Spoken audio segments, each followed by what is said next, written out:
ಬರ್ಕೊಡೋದಕ್ಕೆ, ನನ್ನ ಹತ್ರ ದುಡ್ಡೆಲ್ಲ ಕಳ್ಕೊಂಬಿಟ್ಟೆ ಅಂತ ಹೇಳಿದ್ರೆ ನಾನು ಬರ್ಕೊಡೋಲ್ಲ ಅಂತ ಹೇಳ್ಬಿಟ್ರು ಅಂತ ಹೇಳಿ. ಆಮೇಲೆ ಸರಿ ನಾನು ನೀನು ಬರ್ಕೊಡ್ದೆ ಪರವಾಗಿಲ್ಲ, ನಾನು ಕರ್ಕೊಂಡು ಹೋಗ್ತೀನಿ ಅಂತ ಕರ್ಕೊಂಡ್ಬಿಟ್ರು. ಮಾರನೇ ದಿನ ಎಲ್ಲ ಪೇಷಂಟ್ ಎಲ್ಲ ಬಿಟ್ಬಿಟ್ಟು ಹೋಗಿ ಬರ್ಕೊಡ್ತೀರಾ ಇಲ್ಲ ಅಂತ ಹೋಗಿ ಜೋರಾಗಿ ಕೇಳಿದ್ದಕ್ಕೆ ಆಮೇಲೆ ಬರ್ಕೊಟ್ರಂತೆ. ಆಮೇಲೆ ಬರ್ಕೊಟ್ಟು ಬೇರೆ ಏನೋ ಆಯುರ್ವೇದಿಕ್ ಇದು ಹೋಮಿಯೋಪತಿ ಟ್ರೀಟ್ಮೆಂಟ್ ತಗೊಂಡು ಈಗ 10 ತಿಂಗಳಾಯ್ತಂತೆ. 10 ತಿಂಗಳು ಆದ್ಮೇಲೆ ಈಗ ಸ್ವಲ್ಪ ವಾಕರ್ ಇಟ್ಕೊಂಡು ನಡೀತಾವ್ರಂತೆ. ಈ ವಾಕರ್ ಟ್ರೀಟ್ಮೆಂಟ್ ಎಲ್ಲೋ ಅವರು ಇದ್ರ ಹತ್ರ ಹೋಮಿಯೋಪತಿ ಡಾಕ್ಟರ್ ಹತ್ರ, ಬೇರೆ ಕಡೆ ತಮಿಳ್ನಾಡು ಕಡೆ ಇಲ್ಲಿ ಅದು ತಮಿಳ್ನಾಡು ಕಡೆ ಅದು ಹೇಳ್ತೀನಿ ಬೇಕಾದ್ರೆ ಎಲ್ಲಿದೆ ಅಂತ. ಅಲ್ಲಿ ತಗೊಂಡು ಆದ್ಮೇಲೆ ಸ್ವಲ್ಪ ಈಗ ಒಂದು 40% ಪರವಾಗಿಲ್ಲ, ಈಗ ಸ್ವಲ್ಪ ವಾಕ್ ಮಾಡ್ತಾ ಇದ್ದಾರೆ. ಅದುವರೆಗೂ ಬರೀ ಎಲ್ಲ ಬೆಡ್ಡಲ್ಲೇ ಈ ತರ ಎಲ್ಲ ಮೋಸ ಮಾಡ್ತಾ ಇದ್ದಾರೆ ಕಲಿಯುಗದಲ್ಲಿ. ಅದ್ರಲ್ಲಿ ಏನೋ ವ್ಯತ್ಯಾಸ ಆಗ್ಬಿಟ್ಟೆ. ಇಲ್ಲ ಒಂದ್ ವೇಳೆ ಆ ಹೆರ್ಬಲ್ ಮೆಡಿಸಿನ್ ಇವ್ರ ಬಾಡಿಗೆ ಸೆಟ್ ಆಗ್ಲಿಲ್ಲ, ಇವ್ರ ಸರಿಯಾಗಿ ಸೆಟ್ ಆಗಿರಾನು ಇರ್ಬೋದು. ಆದ್ರೆ ಅದೇ ಕಾರಣ, ಮೈನ್ ರೀಸನ್ ಅದರಿಂದಾನೆ. ಅದು ಆಗುತ್ತೆ ಆ ತರ ಹೇಳಕ್ಕಾಗಲ್ಲ. ಏನು ಅನ್ನೋದು ಅವ್ರವ್ರ ಬಾಡಿಗೆ ಏನೇನಾಗುತ್ತೋ ಹೇಳಕ್ಕಾಗಲ್ಲ ನಾವು. ಇದು ಏನದು ಸೈನ್ಸ್ ಅಲ್ಲಿ ಕರ್ಮನೇ ಅದು, ಇನ್ನೇನು. ಅಷ್ಟು ದುಡ್ಡು ಹೋಗ್ಬೇಕಾದ್ರೆ ಹಿಂದೆ ಕರ್ಮ ಇರೋದ್ರಿಂದ ಅಲ್ಲ ಇರ್ಬೇಕಲ್ವಾ, ಖರ್ಚು ಮಾಡಕ್ ದುಡ್ಡು ಇರ್ಬೇಕಲ್ಲ. ದುಡ್ಡಿದ್ರೇನೆ ಮಾಡ್ಕೊಳಕ್ಕಾಗಲ್ಲ ಅದನ್ನ. ಅದು ಕೆಲವ್ರು ದುಡ್ಡಿದ್ರೂ ಕೆಲವ್ರು ಮಾಡ್ಕೊಳಲ್ಲ. ಆಮೇಲೆ ಅವ್ರು ಹೇಳ್ಬಿಟ್ಟಂತ ಇದೆಲ್ಲ ಭಗವಂತನ ಬಿಟ್ಬಿಡ್ತೀನಿ ನಾನು, ಏನೋ ಮಾಡ್ಕೊಳ್ಳಿ, ಇದೊಂದು ಟ್ರೈ ಮಾಡ್ತೀನಿ ಅಂತ ಮಾಡಿದ್ದಾರೆ. ಆಮೇಲೆ ಅವ್ರೇನ್ ಮಾಡಿದ್ರು, ಆ ಭಗವಂತ ಏನೋ ಅವ್ರಿಗೆ ಅದೃಷ್ಟ ಚೆನ್ನಾಗಿದೆ, ಕರುಣೆ ತೋರಿಸ್ಬಿಟ್ಟು ಈ ತರ ಈಗ ಒಂದು 10 ತಿಂಗಳಿಂದ ತಗೊಂತಾ ಇದ್ದಾರೆ. ಅವ್ರಿಗೂ ಶುಗರ್ ಇದೆ, ಡಯಾಬಿಟಿಸ್ ಪೇಷಂಟ್. ಯಾಕೆ ಈ ತರ ಹೇಳ್ತಾ ಇದೆ ಅಂದ್ರೆ ಕಲಿ ಪ್ರಭಾವ ಈ ತರ ಇರುತ್ತೆ. ಅದಕ್ಕೆ ನಾವು ಭಗವಂತನ ನಿರ್ದೇಶನದಲ್ಲಿ ಅವ್ರ ಮೇಲೆ ಆಧಾರ ಪಟ್ಟು ನಾಮದ ಮೇಲೆ ಆಶ್ರಯ ತಗೊಳ್ಬೇಕು. ಭಗವಂತ ನಾಮದ ಮೇಲೆ ಆಶ್ರಯ ಪಟ್ಟು ನಾವು ಶರಣಾಗತಿ ತಗೊಳ್ಬೇಕು. ಈ ತರ ಏನೇನಾಗುತ್ತೋ ನಾವು ಹೇಳಕ್ ಆಗಲ್ಲ. ಕಲಿಯುಗದಲ್ಲಿ ಯಾವ ಟೈಮಲ್ಲಿ ಏನಾಗುತ್ತೋ, ನಮ್ ಟೈಮ್ ಬೀಲ್ ಆಗ್ಬಿಟ್ರೆ ಏನಾದ್ರೂ ಆಗ್ಬೋದು.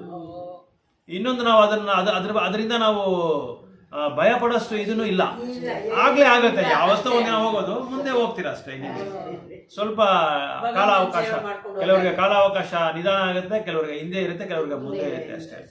ಸೊ ಈ ತರ ಎಲ್ಲ ಕಲಿಯುಗದಲ್ಲಿ ನಡೀತಾ ಇದೆ. ಅದಕ್ಕೆ ಇಲ್ಲಿ ಯಾವಾಗ ಭಗವಂತ ಆತ್ಮಮಾಯ ಅಂತ ಹೇಳ್ತಾರೆ. ಇಲ್ಲಿ ಆತ್ಮಮಾಯ ಅಂದ್ರೆ he designs on material world, he displays himself with all personally in his internal potency. 3 ವಿಧವಾದ ಶಕ್ತಿಗಳಿದೆ: ಅಂತರಂಗ ಶಕ್ತಿ, ಬಹಿರಂಗ ಶಕ್ತಿ, ತಟಶಕ್ತಿ. ಅವರಿಲ್ಲಿ ಈ ಭೌತಿಕ ಪ್ರಪಂಚಕ್ಕೆ ಬರ್ಬೇಕಾದ್ರೆ ಕೂಡ ಅವ್ರ ಅಂತರಂಗ ಶಕ್ತಿನೇ ಬರ್ತಾರೆ.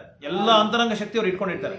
ಅವ್ರ ಶಕ್ತಿಗಳು ಯಾವುದು ಕಳ್ಕೊಳಲ್ಲ. ಅವ್ರ ರೂಪ ಅದೇ ತರ ಇರುತ್ತೆ. ಆಧ್ಯಾತ್ಮಿಕ ಪ್ರಪಂಚದಲ್ಲಿ ಹೆಂಗಿರುತ್ತೋ ಅದೇ ತರನೇ ರೂಪ, ಅವರ ನಾಮ, ಅವರ ಕೀರ್ತಿ, ಅವರ ಅಸ್ತಿತ್ವಗಳು, ಅವರ ಧಾಮ ಎಲ್ಲ ಭೌತಿಕ ಆಧ್ಯಾತ್ಮಿಕ ಪ್ರಪಂಚದಲ್ಲಿ ಏನೇನು ಅವ್ರಿಗೆ ವಿಭೂತಿಗಳು ಶಕ್ತಿಗಳೆಲ್ಲ ಇದೆಯೋ ಅದನ್ನೆಲ್ಲ ಅದೇ ತರ ಅವ್ರು ಇಟ್ಕೊಂಡಿರ್ತಾರೆ. ಭೌತಿಕ ಪ್ರಪಂಚದಲ್ಲಿ ಬಂದ್ರೇನು ಇಲ್ಲಿ ಏನಕ್ಕೆ ಬರ್ತಾರಪ್ಪ ಇವರು ಅಂದ್ರೆ, ಭಗವಂತ ಈ ತರ ಈ ಬದ್ಧ ಆತ್ಮಗಳನ್ನ ಬಿಡುಗಡೆ ಮಾಡಿ ಅವ್ರಿಗೆ ಈ ಧರ್ಮನ ಸ್ಥಾಪನೆ ಮಾಡಿಸ್ಕೊಂಡು ಮತ್ತೆ ಏನ್ ಮಾಡ್ತಾರೆ, ಈ ಭಾಗವತಂ ಅಂತ ಗ್ರಂಥಗಳನ್ನ, ಶಾಸ್ತ್ರಗಳನ್ನ ಅವ್ರಿಗೆಲ್ಲ ಅಧ್ಯಯನ ಮಾಡಿಸಿ ಅವ್ರ ಹತ್ರ ಇದನ್ನ ಅಭ್ಯಾಸ ಮಾಡಿಸಿ ಬೇರೆಯವ್ರಿಗೂ ಅವ್ರ ಹತ್ರ ಪ್ರಚಾರ ಮಾಡಿಸೋದಕ್ಕೆ ಅವರು ಭಗವಂತ ಇಲ್ಲಿ ಬರ್ತಾ ಇದ್ದಾರೆ. ಅವರೇ ಬರ್ಬೋದು, ಇಲ್ಲ ಬೇರೆ ಅವ್ರು ಏನ್ ಮಾಡ್ತಾರೆ, ಒಂದು ಸರಿಯಾದ ಒಂದು ವ್ಯಕ್ತಿನ ಆಯ್ಕೆ ಮಾಡ್ಕೊಂತಾರೆ. ಈಗ ಏನ್ ಮಾಡಿದ್ರು, ಅರ್ಜುನ ಆಯ್ಕೆ ಮಾಡ್ಕೊಂಡ್ರು. ಅದೇ ತರ ಕಲಿಯುಗದಲ್ಲಿ ಏನ್ ಮಾಡ್ಕೊಂಡ್ರು, ಪ್ರಭುಪಾದನ ಆಯ್ಕೆ ಮಾಡ್ಕೊಂಡು ಇದನ್ನೆಲ್ಲ ಪ್ರಚಾರ ಮಾಡು ಅಂತ ಹೇಳಿದ್ರು. ಸೊ ಅದಕ್ಕೆ ಇಲ್ಲಿ ಏನ್ ಹೇಳ್ತಾರೆ ಅಂದ್ರೆ, ಈ ಇಂದ್ರಿಯ ಭೋಗ ಅನ್ನೋದು ಬಂದು ಏನಾಗುತ್ತೆ, ಏನ್ ಮಾಡುತ್ತೆ ಅಂದ್ರೆ ನಮ್ಮ ಮತ, ನಮ್ಮ ಆಚಾರ, ನಮ್ಮ ನಾಗರಿಕತೆನ ಇದನ್ನೆಲ್ಲ ಏನ್ ಮಾಡುತ್ತೆ, ಹಿಂದಕ್ಕೆ ಸೀಟ್ ತಗೊಳುತ್ತೆ. ಅದು ಹಿಂದೆ ಸೀಟ್ ತಗೊಳುತ್ತೆ. ಇದೆಲ್ಲ ಈ ಧರ್ಮದಲ್ಲ ಸನಾತನ ಧರ್ಮನ ಹಿಂದೆ ತಗೊಂಡು ಅದು ಮುಂದೆ ಸೀಟಲ್ಲಿ ಕೂತ್ಕೊಂಡ್ಬಿಡುತ್ತೆ. ಅದಕ್ಕೆ they are still more blind in the present age of quarrel of Kaliyuga. In the Kaliyuga the population is just a royal addition of the animals. They have nothing to do with spiritual knowledge. ಅಂದ್ರೆ ಇಲ್ಲಿ ಹೇಳ್ತಾ ಇದ್ದಾರೆ, ಕಲಿಯುಗದಲ್ಲಿ ಬರೀ ಮನುಷ್ಯ ಹೆಸರಿಗೆ ಮಾತ್ರನೇ ಮನುಷ್ಯ, ಅವ್ರು 2 ಕಾಲು ಪ್ರಾಣಿ ಅಂತ ಹೇಳ್ತಾರೆ ಪ್ರಭುಪಾದರು. ಯಾಕಂದ್ರೆ 4 ಕಾಲು ಪ್ರಾಣಿಗೆ ಅವ್ರಿಗೆ 4 ಕಾಲು ಕಾಲಿರುತ್ತೆ ಪ್ರಾಣಿಗಳಿಗೆ, ನಮ್ಗೆ 2 ಕಾಲು ಇರುತ್ತೆ. ಆದ್ರೆ ಚಟುವಟಿಕೆಗಳೆಲ್ಲ ಪ್ರಾಣಿಗಳ ತರ ನಾವು ನಡ್ಕೊಳ್ತಾ ಇದ್ದೀವಿ. ಈಗ ಅವ್ನು ನಿಜವಾದ ವೈದ್ಯನಾಗಿದ್ರೆ, ಧರ್ಮಕ್ಕೆ ಅವನು ಭಯ ಬೀತಿದ್ರೆ ಅವನೇನ್ ಮಾಡ್ತಾ ಇದ್ದ, ಈ ತರ ಇದೆ, ನೀವು ಈ ತರ ಮಾಡ್ಕೊಳ್ಳಿ ಅಂತ ಅವ್ನು ಹೇಳ್ಬೋದಾಯ್ತು. ಅವ್ನು ಹೇಳಿಲ್ಲ. ಅಂದ್ರೆ ಏನರ್ಥ, ಪ್ರಾಣಿಗಳಿಗಿಂತ ಮೋಸ ಅಂತ ಅರ್ಥ. ಪ್ರಾಣಿ ಅವು ಏನು ಕರುಣೆ ಇಲ್ಲ ಅಂತ ಅರ್ಥ. ಪ್ರಜೆಗಳ ಮೇಲೆ ಕರುಣೆ ಇಲ್ಲ ಅಂತಾರೆ. So they are so blind that I cannot see anything beyond the jurisdiction of subtle mind intelligence ego. ಇಲ್ಲಿ ಇಲ್ಲಿ ಹೇಳ್ತಾ ಇದ್ದಾರೆ, ಅಹಂಕಾರ ಮತ್ತು ಇದು ಇಂಟೆಲಿಜೆನ್ಸು, ಬುದ್ಧಿ, ಮನಸ್ಸು, ಬುದ್ಧಿ, ಅಹಂಕಾರ, ಇದಕ್ಕೆ ಅತೀತವಾಗಿ ಬೇರೆ ಏನು ನೋಡ್ತಾ ಇಲ್ಲ ಜನ. ಇದನ್ನೇ ನೋಡ್ತಾ ಇದ್ದಾರೆ ಹೊತ್ತು ಇದಕ್ಕೆ ಅತೀತವಾಗಿ ಇನ್ನೂ ಇದೆ ಅಂತ ಅವ್ರಿಗೇನು ಗೊತ್ತಿಲ್ಲ. ಇದಕ್ಕೆ ಅತೀತವಾಗಿ ಆತ್ಮ ಇದೆ. ಆತ್ಮಗೆ ಏನೇನು ಮಾಡಬೇಕು, ಅದಕ್ಕೆ ಏನೇನು ಆಚರಣೆ ಮಾಡಬೇಕು ಅನ್ನೋದೆಲ್ಲ ಇದೆ. ಅದನ್ನೆಲ್ಲ ಬಿಟ್ಬಿಟ್ಟು ಇಲ್ಲೇ ಅವರು ಅಲ್ಲೇ ಸುತ್ತಮುತ್ತ ಅಲ್ಲೇ ಇದ್ದಾರೆ. ಅವರು ಸುತ್ತಕೊಂಡು ಅಲ್ಲೇ ಇದ್ದಾರೆ. ಎಲ್ಲಿ ಮನಸ್ಸು, ಬುದ್ಧಿ, ಅಹಂಕಾರ ಅನ್ನೋದಲ್ಲೇ ಸುತ್ತಕೊಂಡಿದ್ದಾರೆ. ಇದಕ್ಕೆ ಅತೀತವಾಗಿ ಏನಿದೆ ಅಂತ ಗೊತ್ತಿಲ್ಲ ಅವ್ರಿಗೆ. ಆಮೇಲೆ ಇನ್ನೊಂದು ಅವರ ಅಹಂಕಾರದಲ್ಲಿ ಇದು ಮಾಡ್ತಾ ಇದ್ದಾರೆ. Very much proud in their advancement in knowledge, in science, ವಿಜ್ಞಾನ, ಈಗ ಟೆಕ್ನಾಲಜಿ, ಸೈನ್ಸ್ ಅಂಡ್ ಟೆಕ್ನಾಲಜಿ ತುಂಬಾ ಮುಂದುವರಿಬಿಟ್ಟಿದೆ, ಬೇಕಾದಷ್ಟು ಮುಂದುವರಿಬಿಟ್ಟಿದೆ. ಇವಾಗ ನೋಡಿ, ನಿಮ್ ಫೋನ್ ಕಾಲ್ ಮಾಡಿದ್ರೆ ಏನ್ ಮಾಡ್ತಾರೆ, ಸೈಬರ್ ಕ್ರೈಮ್ ಇಂದ ನಿಮ್ಗೆ ಇನ್ಫಾರ್ಮೇಶನ್ ಬರುತ್ತೆ, ಹುಷಾರಾಗಿರ್ರಿ, ಇವ್ರು ನಿಮ್ಗೆ ಫೋನ್ ಮಾಡ್ತಾರೆ, OTP ಕೇಳ್ತಾರೆ ಅಂತ ನಿಮ್ಗೆ ಎಲ್ಲರಿಗೂ ಕಾಲ್ ಬರುತ್ತೆ. ಯಾಕೆ? Advancement of science and technology, ವಿಜ್ಞಾನದಲ್ಲಿ ತುಂಬಾ ಮುಂದುವರೆದು ಬಿಟ್ಟಿದ್ದೀರಿ. ಮುಂದುವರೆದು ಏನಾಗಿದೆ, ಮುಂದುವರೆದಿದೆ, ಮುಂದುವರೆದ್ಬಿಟ್ಟು ಏನಾಗಿದೆ, ಅದರಿಂದ ಈಗ ಪ್ರಾಬ್ಲಮ್ ಬಂದಿದೆ.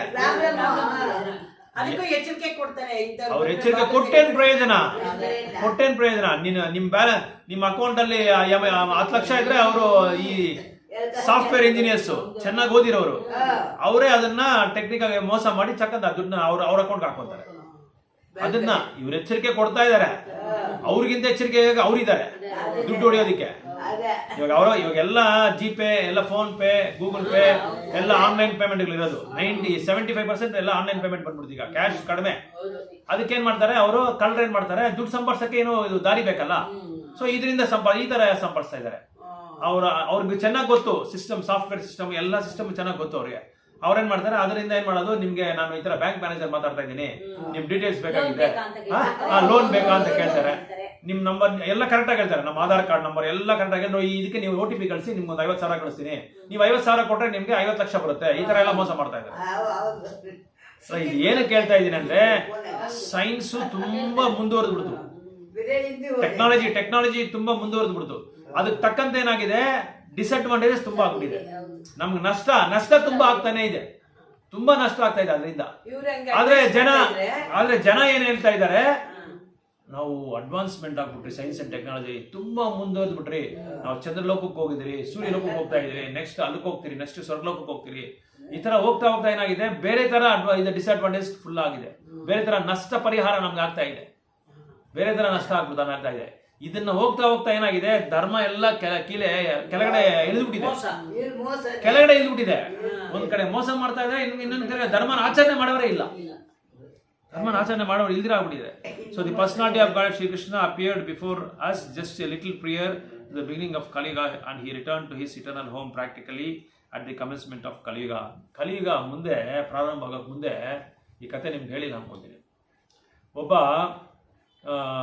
ರೈತ, ಅವನ ಹತ್ರ ಒಂದು 5 ಎಕರೆ ಭೂಮಿ ಇತ್ತು. 5 ಎಕರೆ ಭೂಮಿನ ಏನು ಮಾಡ್ದ, ಪಕ್ಕದ ಊರು ಅವನಿಗೆ 5 ಎಕರೆ ಭೂಮಿ ಮಾರ್ಬಿಟ್ಟ, ಏನೋ ದುಡ್ಡು ಬೇಕಾಗಿತ್ತು ಅಂತ ಹೇಳ್ಬಿಟ್ಟು.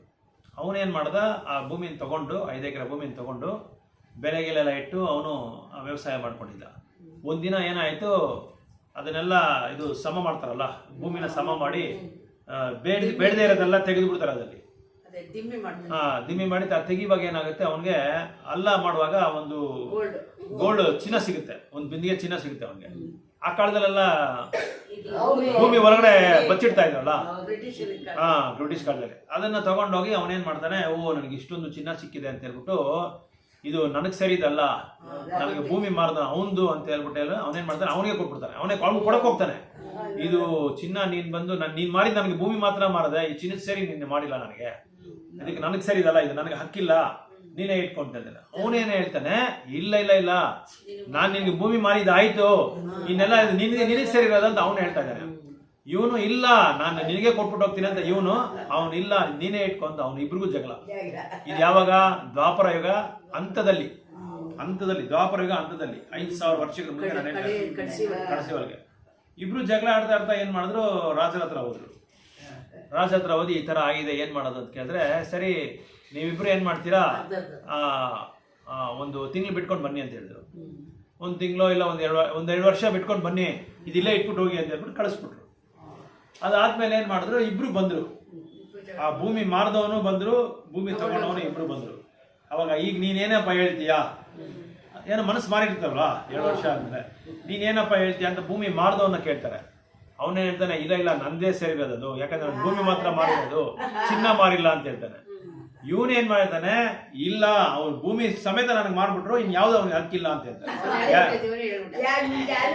ಏನ್ ಕಾರಣ ಇದಕ್ಕೆ ಹಂಗ ಹೇಳೋದಕ್ಕೆ? ಒಂದು ನೀನ್ ತಗೋಬ ಮೈಂಡ್ ಬದಲಾವಣೆ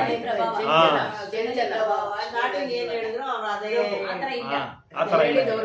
ಕಾರಣ ಏನಂದ್ರೆ ಕಲಿ ಸ್ಟಾರ್ಟ್ ಆಗ ಶುರು ಆಗುತ್ತೆ. ಕಲಿ ಒಂದು ಇದು ಏನೋ ಕಲಿಯುಗ ಅದು ಶುರು ಆದ್ಮೇಲೆ ಅವ್ರ ಮನಸ್ಸು ಬದಲಾವಣೆ ಆಗೋಯ್ತು. ಸೊ ಕಲಿದ ಪ್ರಭಾವ ಅಷ್ಟೊಂದು ಪ್ರಭಾವ ಇದೆ. ಆದ್ರೆ ಇಷ್ಟೊಂದು ಕಲಿನಲ್ಲಿ ಇಷ್ಟೊಂದು ಏನಾದ್ರು ದೋಷಗಳಿದ್ರೇನು, ಕಲೆ ದೋಷ ನಿಧಿರಾದ ಅಸ್ತಿ ಏಕೋನ್ ಮಹೋಗುಣಾನ್ ಕೀರ್ತನಾದೇವ ಕೃಷ್ಣಸ್ಯ ಮುಕ್ತ ಸಂಘ ಪರಂಬ್ರಜೇತ್. ಇಷ್ಟು ದೋಷಗಳಿದ್ರೇನು ಕಲಿನಲ್ಲಿ ಒಂದು ವಿಶೇಷವಾದ ಒಂದು ಸಂಪೂರ್ಣವಾದ ಸುವರ್ಣವಾದ ಒಂದು ಅವಕಾಶ ಏನಂದ್ರೆ ಭಗವಂತನ ನಾಮ ಸಂಕೀರ್ತನ ನೀವು ಮಾಡಬಹುದು. ಭಗವಂತನ ನಾಮ ಸಂಕೀರ್ತನ ಮಾಡೋದ್ರಿಂದ ನೀವು ಏನೇ ಒಂದು ತಪಸ್ಸೆ ನೀವು ಮಾಡೋಂಗಿಲ್ಲ. ತಪಸ್ಸೆ ಭಗವಂತನ ನಾಮ ಹೇಳ್ಕೊಂಡೆ ನೀವು ಭಗವಂತ ಅಂತ ಬರ್ಬೋದು. ನೀವು ಇದು ಜನ್ಮ ಮೃತ್ಯು ಜರಾಗಾದಿ ಅಂತ ಒಂದು ಇದರಿಂದ ನೀವು ವೃತ್ತದಿಂದ ನೀವು ಹೊರಗಡೆ ಬರ್ಬೋದು, ಬಿಡುಗಡೆ ಆಗ್ಬೋದು ಅಂತ ಹೇಳಿ. ಅದಕ್ಕೆ ಕಲಿಯುಗದಲ್ಲಿ ನಾವು ಯಾವುದೇ ತಪಸ್ಸೆ ಮಾಡೋ ಅವಶ್ಯಕತೆ ಇಲ್ಲ. ಕಾಡ್ಗೆ ಹೋಗೋ ಅವಶ್ಯಕತೆಗೆಲ್ಲ ತಪಸ್ಸೆ ಮಾಡೋ ಅವಶ್ಯಕತೆ ಇಲ್ಲ. ಯಾಕಂದ್ರೆ ಆ ಕಾಲದೆಲ್ಲ ಎಲ್ಲ ಹೋಗ್ತಾ ಇದ್ರು, ಕಾಡ್ಗೆ ಹೋಗ್ಬಿಟ್ಟು ತಪಸ್ಸೆ ಮಾಡ್ತಾ ಇದ್ರು. ಆ ಅವಶ್ಯಕತೆನೇ ಇಲ್ಲ. ಇರೋ ಜಾಗದಲ್ಲಿ ನಾಮ ಸಂಕೀರ್ತನ ಸತ್ಸಂಗ. ಅದೇ ನಾನು ನಿಮ್ಗೆ ಹೇಳ್ದಲ್ಲ, 64 ಅಂಗದಲ್ಲಿ ಭಕ್ತಿನಲ್ಲಿ 5 ಅಂಗವಾದ ಭಕ್ತಿಗಳು ತುಂಬಾ ತುಂಬಾ ಇಂಪಾರ್ಟೆಂಟ್. ಒಂದು ನಾಮ ಸಂಕೀರ್ತನೆ, ಇನ್ನೊಂದು ಭಾಗವತಂ ಓದೋದು.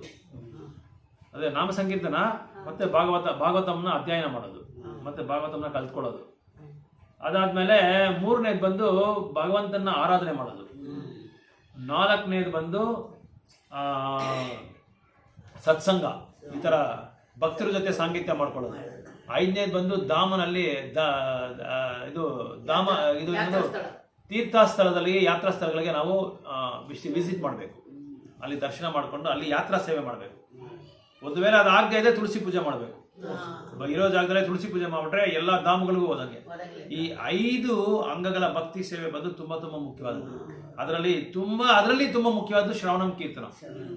ಸತ್ಸಂಗ ಮಾಡಬೇಕು, ಡಿಸ್ಕಷನ್ ಮಾಡಬೇಕು, ಆಮೇಲೆ ಕೀರ್ತನ ಮಾಡಬೇಕು, ಚಾಂಟಿಂಗ್ ಮಾಡಬೇಕು, ನಾಮಜಪ ಮಾಡಬೇಕು. ಇದು 5 ಅಂಗಗಳು ತುಂಬಾ ತುಂಬಾ ಮುಖ್ಯವಾದದ್ದು ಅಂತಲ್ಲಿ ಹೇಳ್ತಾ ಇದ್ದಾರೆ. ಸೊ ಅದಕ್ಕೆ ಇದನ್ನೆಲ್ಲ ಯಾರ ಹತ್ರ ನಾವು ಕಲ್ತ್ಕೊಳ್ಬೇಕು ಅಂದ್ರೆ, one can certainly C directly the presence of lord Krishna in the place of Bhagavata. ಇಲ್ಲಿ ಭಗವಂತ ಅದು ಆವಿರ್ಭಾವ ತಿರೋಭಾವ, ಭಗವಂತ ಒಂದು ಇದು ತನ್ನ ಸ್ವಧಾಮಕ್ಕೆ ಹೋದ್ಮೇಲೆ ಎಲ್ಲಿ ಆಶ್ರಯ ತಗೋಬೇಕಂದ್ರೆ ಭಾಗವತಮಲ್ಲಿ ಆಶ್ರಯ ತಗೋಬೇಕಂತ.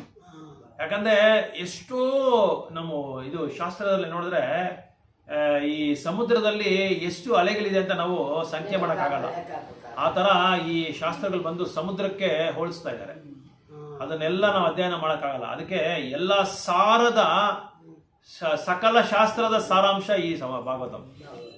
ಈ ಭಾಗವತಂನ ಯಾರು ಆಶ್ರಯ ತಗೊಂತಾರೋ, ಯಾರ ಹತ್ರ ತಗೋಬೇಕಂದ್ರೆ ಗ್ರೇಟ್ ರಿಯಲೈಸ್ಡ್ ಸೋಲ್ಸ್. ಇಲ್ಲಿ ಹಾಕಿದ್ದಾರೆ ನೋಡಿ ಫಸ್ಟ್ ಲೈನ್ ಅಲ್ಲಿ, if one has heard it from a self realised soul. 44ನೇ ಶ್ಲೋಕ, ಸುಖದೇವ್ ಗೋಸ್ವಾಮಿ ಅಂತವ್ರ ಹತ್ರ ನಾವು ಈ ಭಾಗವತಂನ ಕೇಳಬೇಕು. ಈಗ ಸುಖದೇವ್ ಗೋಸ್ವಾಮಿ ಎಲ್ಲಿದ್ದಾರೆ? ನಾವು ಇಲ್ವಲ್ಲ ಇವಾಗ. ಅವರು ಅವ್ರ ಪರಂಪರಾದಲ್ಲಿ ಅವ್ರ ಶಿಷ್ಯರಿದ್ದಾರೆ. ಯಾರು? ಸೂತ ಗೋಸ್ವಾಮಿ ಅವರು ಇದಾದ್ಮೇಲೆ ಅವರ ಒಂದು ಇದಾದ್ಮೇಲೆ ಅವರು ಈ ಲೋಕವನ್ನು ಬಿಟ್ಟು ಹೋದ್ಮೇಲೆ ವೈಕುಂಠ ಧಾಮಕ್ಕೆ ಹೋದ್ಮೇಲೆ ಅವರು ಶಿಷ್ಯರಿದ್ದಾರೆ. ಆ ಋಷಿಮುನಿಗಳಿದ್ದಾರೆ, ಅವ್ರ ಶಿಷ್ಯಗಳು ಬರ್ತಾನೆ ಇದ್ದಾರೆ. ಹಂಗೆ ನೋಡಿ, ಚೈನಾ ಅದೇ ಕಟ್ಟಾಗಲ್ಲ, ಸರ್ಪಣಿ ಹಂಗೆ ಕಟ್ಟಾಗದಿರ ಬರ್ತಾನೆ ಇದೆ. ಅದು ಗುರು ಶಿಷ್ಯ ಪರಂಪರೆ. ಈಗ ಹಂಗ್ ಬಂದವರೇ ಈ ಶ್ರೀಲ ಪ್ರಭುಪಾದ. ಕೊನೆಗೆ ಪ್ರಭುಪಾದ್ರಿಲ್ಲ. ಈಗ ಅವ್ರು ಭಗವಂತನ ಹತ್ರ ಹೊರಟೋದ್ರು. ಅವ್ರು ಬೇರೆ ಕಡೆ ಕಳಿಸಿದ್ದಾರೆ. ಅವ್ರನ್ನ ಬೇರೆ ಕಡೆ ಪ್ರಚಾರ ಮಾಡಿ ಅಂತ ಅವ್ರನ್ನ ಕಳಿಸಿದ್ದಾರೆ. ಈಗ ಏನಾಗಿದೆ, ಅವರು ಏನ್ ಮಾಡಿದ್ರು, ಅವ್ರ ಶಿಷ್ಯರನ್ನ ರೆಡಿ ಮಾಡ್ಕೊಂಡ್ರು. ಪಾಶ್ಚಾತ್ಯ ದೇಶಕ್ಕೆ ಹೋಗಿ ಅವ್ರ ಶಿಷ್ಯನ ರೆಡಿ ಮಾಡ್ಕೊಂಡು ಅವ್ರ ಹತ್ರ ಭಾಗವತಂ ಉಪನ್ಯಾಸ ಮಾಡಿಸ್ತಾ ಇದ್ದಾರೆ. ಈಗ ನೀವು ನೋಡಿದ್ರೆ ಯಾವ ಒಂದು ಸಂಸ್ಥೆನಲ್ಲಿ ನಿತ್ಯ ಭಾಗವತ ಸೇವೆ ಯಾರು ಮಾಡ್ತಾ ಇಲ್ಲ. ಏನೋ ಹಬ್ಬ, ಈ ಮಾಘ ಮಾಸ ಭಾಗವತ ಓದೋಣ, ಮಾಘ ಮಾಸ ಕಥೆಗಳು ಕೇಳೋಣ, ಆಮೇಲೆ ಶ್ರವಣ, ಇದೇನದು ಇದು ಶ್ರಾವಣ ಮಾಸ ಆಗ ಇದು ಬಾಲಾಜಿ ಬಗ್ಗೆ ಕೇಳೋಣ, ಗೋವಿಂದನ ಬಗ್ಗೆ ಕೇಳೋಣ, ಆ ತರ ಮಾಡ್ತಾರೆ ಹೊತ್ತು ಪ್ರತಿನಿತ್ಯ ಪ್ರತಿದಿನ ಭಾಗವತಂನು ಯಾವ ಸಂಸ್ಥೆನಲ್ಲಿ ಇದು ಮಾಡ್ತಾ ಇಲ್ಲ, ಆಚರಣೆ ಮಾಡಿಲ್ಲ, ಪರಿಚಯನೂ ಮಾಡಿಲ್ಲ. ನಮ್ಮ ಸಂಸ್ಥೆನಲ್ಲಿ ಮಾತ್ರ ಇಡೀ ಭೂಗೋಳದಲ್ಲೇ ಎಷ್ಟು ಸ್ಥಳಗಳಿದೆಯೋ ಎಲ್ಲಾ ಸ್ಥಳಗಳಲ್ಲಿ ಭಾಗವತಂ ಪ್ರತಿದಿನ ನಿತ್ಯ 8 ಗಂಟೆಗೆ 8 ಕಾಲಿಗೆ ಭಾಗವತಂ ಇದು ಶ್ಲೋಕ ಪ್ರತಿದಿನ ನಿತ್ಯ ಓದ್ತಾರೆ. ಒಂದು ಶ್ಲೋಕ 2 ಶ್ಲೋಕ 3 ಶ್ಲೋಕ ಎಲ್ಲರೂ ಓದ್ಬಿಟ್ಟು ಅದನ್ನ ಚರ್ಚೆ ಮಾಡ್ತಾರೆ. ಆ ಒಂದು ಅವಕಾಶ ಶ್ರೀಲ ಪ್ರಭುಪಾದರು ಮಾಡಿಕೊಟ್ರು. ಅದಕ್ಕೆ ನಾವು ಎಷ್ಟೋ ಧನ್ಯವಾದಗಳು ಹೇಳಬೇಕು. ನಾವು ಎಷ್ಟೋ ಅವ್ರಿಗೆ ಕೃತಜ್ಞತೆಗಳು ಹೇಳಿ ಅದನ್ನ ನಾವು ಮರಿಲೇಬಾರದು. ಅಷ್ಟೊಂದು ಸೌಕರ್ಯ ನಮ್ಗೆ ಮಾಡ್ಬಿಟ್ಟಿದ್ದಾರೆ. ಅದಕ್ಕೆ ಎಲ್ಲದು ಗುರು ಶಿಷ್ಯ ಪರಂಪರೆಯಲ್ಲಿ ಬಂದ ಒಂದು ಗುರುಗಳ ಹತ್ರ ಮಾತ್ರನೇ ನಾವು ಈ ತರ ಭಾಗವತನ ಕೇಳಬೇಕು. ದುಡ್ಡು ಕೊಟ್ಟು ನಾವು ನಿಮ್ಗೆ ಹೇಳಿದಲ್ಲ 7 ದಿನ ಸಪ್ತ ಅಂತ ಹೇಳ್ತಾರೆ, ಭಾಗವತಂ ಸಪ್ತ ಅಂತ ಹೇಳ್ಬಿಟ್ಟು ಏನೋ ಇದಕ್ಕೆ ನೇಮ್ ಅಂಡ್ ಫೇಮ್ ಕೀರ್ತಿಗೋಸ್ಕರ ಇಲ್ಲ ಅವ್ರ ಸಂಸಾರನ ಇದು ಏನೋ ಮೈಂಟೈನ್ ಮಾಡೋದಕ್ಕೋಸ್ಕರ ಅವ್ರ ಖರ್ಚುಗಳನ್ನ ಮಾಡೋದಕ್ಕೋಸ್ಕರ ಭಾಗವತಂ ಹೇಳೋರ ಹತ್ರ ನಾವು ಕೇಳಬಾರದು. ಶುದ್ಧ ಭಕ್ತರ ಹತ್ರ ಮಾತ್ರನೇ ಇದು ಕೇಳಬೇಕು ಅಂತ ಕೊನೆಯ ಶ್ಲೋಕದಲ್ಲಿ ಹೇಳ್ತಾ ಇದ್ದಾರೆ. ಸುಖದೇವ್ ಗೋಸ್ವಾಮಿ ಅವರ ಪ್ರತಿನಿಧಿಗಳಿದ್ದಾರೆ, ಆ ಪ್ರತಿನಿಧಿಗಳ ಹತ್ರ ಮಾತ್ರನೇ ಕೇಳಬೇಕು, ಬೇರೆ ಹತ್ರ ಕೇಳಬಾರ್ದು. ಅದು ಕೇಳೋದ್ರಿಂದ ಏನಾಗುತ್ತೆ, ನಿವಿಷಿತ ಮೀನ್ಸ್ ಸುಖ Goswami drank the juice of, ಯಾಕೆ ಅಂದ್ರೆ ಅವರು ಭಾಗವತಂ ಅನ್ನೋ ಗ್ರಂಥದನ್ನ ಹಂಗೆ ಅಮೃತ ತರ ಕುಡಿದ್ಬಿಟ್ಟಿದಾರಂತೆ ಸುತ ಗೋಸ್ವಾಮಿಗಳು. ಪಿಬತ ಭಾಗವತಂ ರಸಮಾಲಯಂ, ಹಂಗೆ ಈ ಕಿವಿಯಿಂದ ಕುಡಿದು ಬಿಟ್ಟಿದಾರಂತೆ ಅವರು ಭಾಗವತ ರಸಮಾಲಯನ. ಸೊ ಅವ್ರ ಹತ್ರ ಮಾತ್ರನೇ ನಾವು ಕೇಳಬೇಕು. And then he can at once realise the presence. ಯಾಕೆ ಆ ಥರ ಅವ್ರ ಹತ್ರ ಕೇಳಬೇಕಂದ್ರೆ ಅವರು ಹೇಳ್ತಾ ವರ್ಣನೆ ಮಾಡ್ತಾ ಭಗವಂತನ ಆವಾಹನ ಮಾಡ್ತಾರೆ. ಭಗವಂತನೇ ಆವಾಹನ ಮಾಡೋ ಅಷ್ಟೊಂದು ಶುದ್ಧ ಭಕ್ತಿ ಅವ್ರ ಹತ್ರ ಇರುತ್ತೆ. ಶುದ್ಧ ಭಕ್ತಿ ಅವ್ರ ಹತ್ರ ಅಷ್ಟು ಭಾವನೆ, ಆ ಭಾವನೆಯಿಂದ ಆ ಪ್ರೇಮ ಭಕ್ತಿಯಿಂದ ಅವರು ಭಗವಂತನ ಇಲ್ಲಿ ಕರೆಸ್ಕೊಳ್ಳೋಷ್ಟು ಶಕ್ತಿ ಇದೆ ಅವ್ರ ಹತ್ರ. No one can be pure. ಬೇರೆ ಯಾರ ಕೈಯಲ್ಲಿ ಅಷ್ಟೊಂದು ಶುದ್ಧತೆ ಇರೋಕ್ಕಾಗಲ್ಲ. ಮನಸ್ಸು ಶುದ್ಧ ಇರಲ್ಲ ಮೊದಲಾಗಿ. ಅದಕ್ಕೆ no one can give rapt attention. ಅಲ್ಲಿ ನೋಡಿ ಲಾಸ್ಟ್ ಅಲ್ಲಿ ಓದಿ ಆ ಶ್ಲೋಕದಲ್ಲಿ ಭಾವಾರ್ಥದಲ್ಲಿ 5ನೇ ಲಾಸ್ಟ್ರಿಂದ 5ನೇ ಲೈನು, ಆ ಪ್ಯಾರಾಗ್ರಾಫ್ ಲಾಸ್ಟ್ ಅಲ್ಲಿ ಇದು ರಹಸ್ಯ, ಭಾಗವತಂ ರಹಸ್ಯ ಅಂತ. Secret of knowing Bhagavatam is mention here. ಕೃಷ್ಣನ ಸನ್ನಿಧಿಯನ್ನು ಅರ್ಥ ಮಾಡಿಕೊಳ್ಳಬಹುದು, ಭಾಗವತವನ್ನು ಅರ್ಥ ಮಾಡಿಕೊಳ್ಳುವ ರಹಸ್ಯವನ್ನು ಪ್ರಸ್ತಾವಿಸಲಾಗಿದೆ. ಇದು ನಿಧಾನವಾಗಿ ನೀವು ಚೆನ್ನಾಗಿ ಕೇಳಬೇಕೆಲ್ಲರೂ. ಯಾರ ಮನಸ್ಸು ಶುದ್ಧವಾಗಿಲ್ಲವೋ ಅಂತಹ ಮನುಷ್ಯನು ಪರಮ ಏಕಾಗ್ರತೆಯನ್ನು ಸಾಧಿಸಲಾರನು. ಮನಸ್ಸಲ್ಲಿ ಶುದ್ಧ ಏನಾಗುತ್ತೆ, ಏಕಾಗ್ರತೆ ಇರಲ್ಲ. ಕಾರ್ಯಶುದ್ಧಿಯನ್ನು ಹೊಂದಿಲ್ಲವೋ ಅಂತಹವನು ಮನಃಶುದ್ಧಿಯನ್ನು ಹೊಂದಿರಲಾರ. ಕಾರ್ಯಶುದ್ಧಿ ಇಲ್ಲರೋಗೆ ಶುದ್ಧ ಇರಲ್ಲ. ಯಾರು ಆಹಾರ, ನಿದ್ರೆ, ಭಯ ಮತ್ತು ಮೈಥುನದಲ್ಲಿ ಶುದ್ಧನಾಗಿಲ್ಲವೋ ಅವನು ಕಾರ್ಯದಲ್ಲಿ ಶುದ್ಧನಾಗಿರುವುದು ಸಾಧ್ಯವಿಲ್ಲ. ಹೇಗಾದರೂ ಸರಿ, ತಕ್ಕ ವ್ಯಕ್ತಿಯಿಂದ ಪರಮ ಏಕಾಗ್ರತೆಯಿಂದ ಯಾರಾದರೂ ಭಾಗವತವನ್ನು ಕೇಳಿದ್ದೇ ಆದರೆ ಆರಂಭದಲ್ಲಿ ಆತನು ಭಗವಾನ್ ಕೃಷ್ಣನನ್ನು ವ್ಯಕ್ತಿ ರೂಪದಲ್ಲಿ ಭಾಗವತ ಪುಟಗಳಲ್ಲಿ ಕಾಣುವುದರಲ್ಲಿ ಸಂದೇಹವಿಲ್ಲ. ಎಲ್ಲಿ ಕೃಷ್ಣ, ಎಲ್ಲಿದ್ದಾರೆ ನಿಮ್ ಕೃಷ್ಣ ಅಂತ ಕೇಳ್ತಾರಲ್ಲ, ಅವಾಗ ಅವ್ರಿಗೆ ಹೇಳ್ಬೋದು ಆನ್ಸರ್. ನೋಡಿ ಇಲ್ಲಿದ್ದಾರೆ, ಈ ಪುಟಗಳಲ್ಲಿ ಇದ್ದಾರೆ, ಈ ಪೇಜಸ್ ಅಲ್ಲಿ ಇದ್ದಾರೆ ಕೃಷ್ಣ.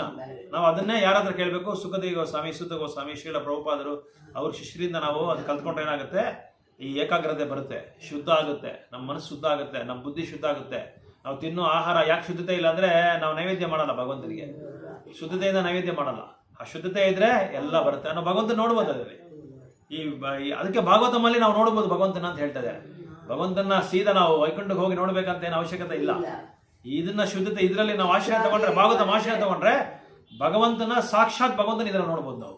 ಅದು ನಿಜ. ಅದು ಎಷ್ಟೋ ಇದು ವೈಶಿಷ್ಟ್ಯವಾದ ವೈಷ್ಣವರು ಭಕ್ತರು ಅದೆಲ್ಲ ಭಾಗವತಂನ ಓದ್ಕೊಂಡೇ ಭಗವಂತನ ಪರಂಧಾಮಕ್ಕೆ ಹೋಗಿದ್ದಾರೆ.